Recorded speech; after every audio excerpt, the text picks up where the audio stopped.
और जो लोग संविधान के ऊपर बुलडोजर को चलता हुआ चुपचाप देख रहे हैं, ये उनसे लड़ाई है। ये लड़ाई हबीब जालिब ने बहुत पहले लिखा, उसूल बेच के मसनद खरीदने वालों, निगाहे अहले वफा में बहुत हकीर हो तुम, वतन का पास तुम्हें था न हो सकेगा कभी कि अपनी हिरस के बंदे हो बेज़मीर हो तुम। ये एक नया फरमान कि ये इल्लीगल कंस्ट्रक्शन है, हम गिरा देंगे इन इमारतों को।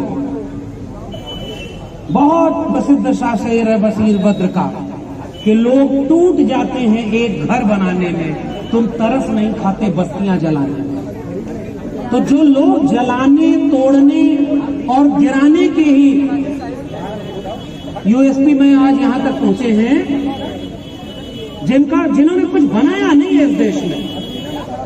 अगर इल्लीगल पूछा जाए तो इस देश में क्या क्या इल्लीगल है। जैसे तिरंगे का विरोध करने वाले लोग हर घर तिरंगा, हर हाथ तिरंगा कर दिए, जैसे जंग आजादी का विरोध करने वाले राष्ट्रभक्ति का सर्टिफिकेट बांट रहे, वैसे ही अब ये तय कर पाना मुश्किल है कि कौन सी चीज लीगल है, कौन सी चीज इलीगल है। इसी देश में जितनी जगहें हैं उसमें कितने घरों के नक्शे पास होते हैं, कितने घरों के लोग जो घर बनते हैं, खेती की जमीन पर कितना दिल्ली बसी हुई है सबको पता है। जहां दिल्ली को नहीं बसना चाहिए था वहां दिल्ली बसी हुई है।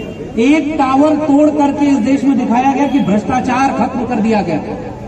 अरे आप इस देश में किसी भी रोड पर निकल आओ, यह विश्वविद्यालय है ना, इसके चारों तरफ जितने सड़कें हैं उन सब सड़कों में 60 to 70% सड़कें पूरे दिन कब्जा किए हुए लोग रहते हैं। एक रिपोर्ट आई थी कि दिल्ली में जो गाड़ियां हैं वो दिल्ली की 60% पार्किंग ऐसी जगह है जो इलीगल है। क्या क्या तोड़ेंगे आप? गरीब कमजोर का घर टूटेगा, जो सबसे कमजोर है, जो सबसे निशाने पर है, उसका घर टूटेगा।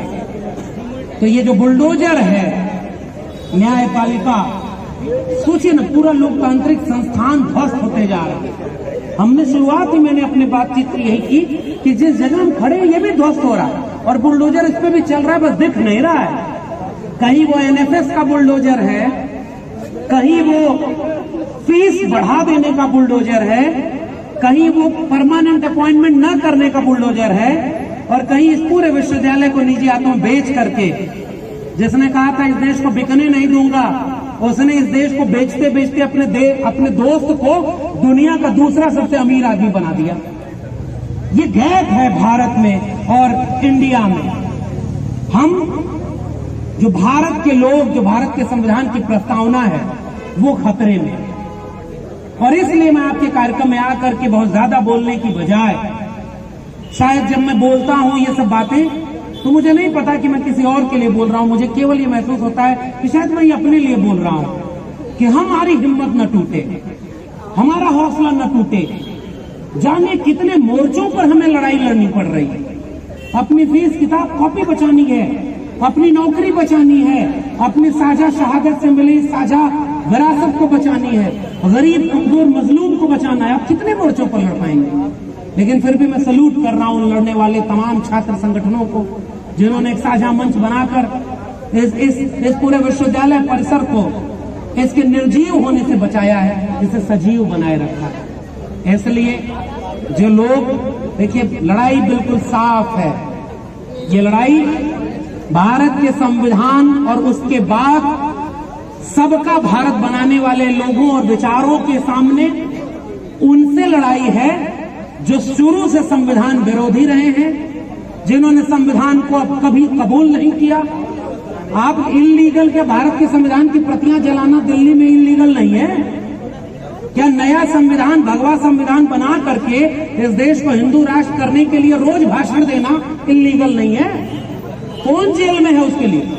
और जो अपने घर बचाने की लड़ाई लड़े, जो शिक्षा, जल जंगल जमीन बचाने की लड़ाई लड़े, जो अपनी नौकरी बचाने की लड़ाई लड़े, वो सारे इल्लीगल है।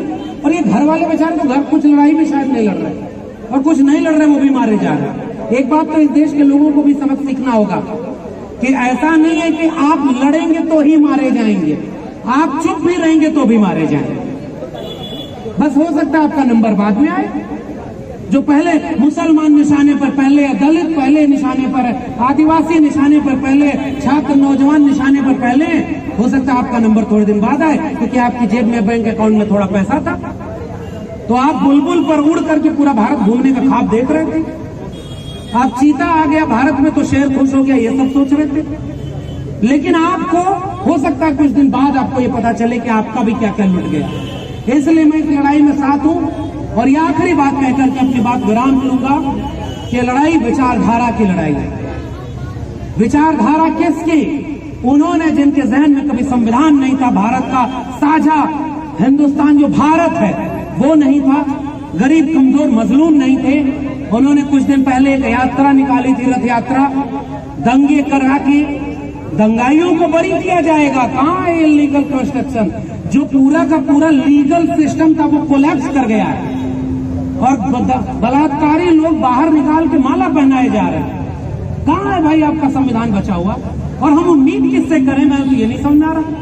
हमारा वकील, हम जब अपने वकील को जब हम गृह मंत्री बन जाए तो चीफ जस्टिस ऑफ इंडिया बनवा दे कोलिजियन सिस्टम से, और उसके बाद वो बनते ही 2.5 महीने के भीतर पहले ये कह दे गुजरात दंगे में सब बरी हैं, कोई दोषी नहीं है। कौन सा कॉन्स्टिट्यूशन और कौन सा सिस्टम बचा हुआ है? कभी कभी तो ये सवाल हमसे भी होता है कि हम किसके लिए लड़े, किससे लड़े, ये सवाल भी कभी कभी मन में आता है। लेकिन केवल आखिरी बात, ये लड़ाई विचारधारा की लड़ाई है। और विचारधारा जो गरीब, कमजोर, मजलूम, वंचित, शोषित जो कमेरा लोग हैं इस मुल्क के 90%, ये एक तरफ है। और इस देश के थोड़े से लोग जो जाति से श्रेष्ठ हैं, जो वर्ग से श्रेष्ठ हैं, जो तमाम थोड़े से लोग सत्ता में भागीदार हैं, और जो लोग संविधान के ऊपर बुलडोजर को चलता हुआ चुपचाप देख रहे हैं।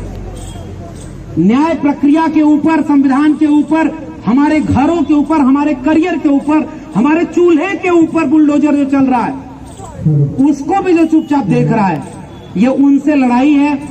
ये लड़ाई हबीब जालिब ने बहुत पहले लिखा, उसूल बेच के मसनद खरीदने वालों, निगाहे अहले वफा में बहुत हकीर हो तुम, वतन का पास तुम्हें था न हो सकेगा कभी, कि अपनी हिरस के बंदे हो बेज़मीर हो तुम।